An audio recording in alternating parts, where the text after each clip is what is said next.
10 кишиге биз албетте чалдык, иликтөөдө аларга да орун берилген. Эмне үчүн ошол насостук станция бүтпөй турат деп.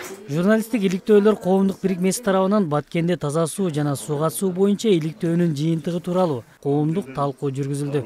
Журналисттик иликтөөдө эл аралык уюмдар тарабынан берилген каражаттар Баткен шаарындагы элди таза суу менен камсыздоодо тийиштүү кызматкерлер тарабынан кетирген каталарынан улам максатсыз жумшалган акчалар ачыкталганы, бүгүнкү күнгө чейин шаар толук таза суу менен камсыз болбогону белгиленген. Ал эми Баткен районундагы Аксай айылында сугат сууга бөлүнгөн акча каражаты берилгени, бирок насостук станция пайдаланууга берүү мөөнөтү өтүп кеткени, жергиликтүү эл кыйынчылык менен өз каражаттары аркылуу маселени чечип жатканы айтылат. Бул иликтөөлөр аркылуу укук коргоо органдары тарабынан териштирүү жүргүзүлүп жатканы белгилүү болду.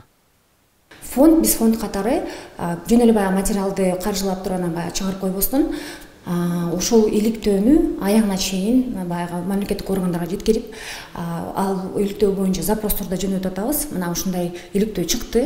Бул иликтөө боюнча кандай укуктук баа бересиз? Бул иликтөөдө көрсөтүлгөн фактылар боюнча анан каралып атабы? Кандайдын кайсы этапта, кайсы деңгээлде каралып атат деген суроолор жөнөтүп атабыз запростурду.